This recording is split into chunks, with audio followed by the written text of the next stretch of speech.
Hi mga karagkarag! Welcome back to my vlog. Sa magandang tanghali sa inyong lahat. Mula dito sa Lasak City. Sayang itong menopausal fashion distraction look na alalok Vienna tayo for today's vlog mga karagkarag, kung hindi ko na itodo yung pagkachismosa ko. Dahil ang dami talagang chikahan ngayon na nagaganap sa mundo ng beauty pageant. Masyadong ma-traffic ang chismis for today's video mga karagkarag. Kaya hahabol tayo para sa pangkabuhayan showcase ni Kuragan, para sa pang-ekonomiya. Todo mo na tayo Kuragan. Ako, eto na talaga dahil nga sa naging revelasyon ni Sitang at saka ni Nawat, mga ni Angkol mga karagkarag, tungkol nga sa bagong may hawak ng MUT organization. Marami ang nagulantang, shockit galore ang mga mattress. Dahil nga sino ba naman daw mag-aakala, di ba, na si Angkol at saka si Sitang magka-good terms pala. So base nga doon sa interview ni Sitang mga karagkarag sa kanyang daan show, na kung saan ni-reveal niya na it's all about drama. Yung nangyayari, bitaw mga pa-intriga galore, yung mga paano ni Angkol, pasari ni Angkol sa Miss Universe, at yung ding ano ni Sitang, risbak ni Sitang, di ba? It's all about drama. This is a pageant industry daw. Yun yung mga pa-eksena. Ay, naluka ako. Grabe.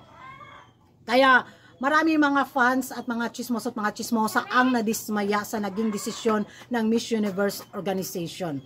So sabi nga nila mga karagkarag, nawala na daw ang pagiging presteryoso ng Miss Universe pageant after itong hawakan ni Sitang.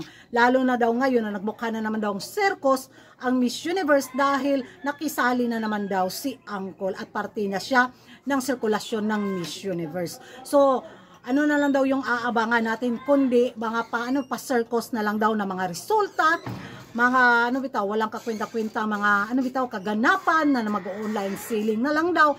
Wala na daw yung dating Miss Universe na nirespeto na mga bigating sa lipunan bitaw. Ngayon parang naging king queen lang. Wag na lang daw tayong magulat na sa darating na mga taon or mga linggo or mga buwan or mga araw or mga minuto or segundo, baka si Angkol na daw ang may hawak ng 50 shares ng Miss Universe organization. Ito lang daw ay padandahan lang daw ni ni Sitang, pero at the end of the day daw magiging si Angkol na daw ang magiging kahati ni Paring Raul sa Miss Universe organization. Ay, walang imposible. Gulat nga tayo, di ba?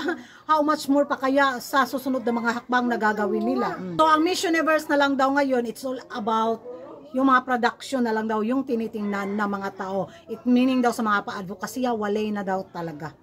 Hindi na daw tulad pa ng dati after hawakan ito ni Sitang. So, yung na lang daw, suporta na mga ibang bigating mga pageant expert, diba, mga beauty pageant lovers, mga beauty pageant pages, is doon na lang sa mga kandidata. But the Miss Universe organization, walay na. Yung inabangan is kung ano yung mga, maihain at maipakitang kasiyahan sa mga manunood at sa mga beauty pageant lovers. Yung na daw saysay. Yun yung mga himutok nila. Ngayong pinamunuan na lang daw ito ng mga joker, mga cartoons, mga kingkoy, si Sitang at saka si Angkol. Alam na daw natin kung paano mamili ng pagdating sa judging system itong si Angkol, di ba? So baka ang mangyayari na daw soon sa Miss Universe is wala na daw mga judges ba, kundi wala na lang, turo system galore na yan. Oh, I want that candidate from this country, Yun yung mga eksena nila mga karagkarag. Ay, ambot lang. Kahit naman siguro tayo, di ba, medyo shock din tayo. At wag na tayong magulat dahil sa mga susunod na mga eksena is more mga pa-iskandalo pa siguro yung mga sasabog. At mga revelasyon na, ay, ganun ba? Oh, di, wow. So, ewan ko sa inyo mga karagkarag kung ano yung magiging reaction nyo, na marami talaga ang naging dismayado sa naging desisyon ng Miss Universe organization sa pagpili ni Angkol sa Miss Universe Thailand bilang magong National Director at initsepuera si Maring TC Tomas. Mag-ingay tayo sa comment section, at kung hindi ka pa nakapag-subscribe sa YouTube channel ko, don't forget to like and subscribe. Kuragan karag, ang babaeng lagi nagkarag-karag. Ang magiging reaction ko, bahala sila. Basta tayo, makichismis lang talaga tayo mga karag-karag. Diha na mo, bye.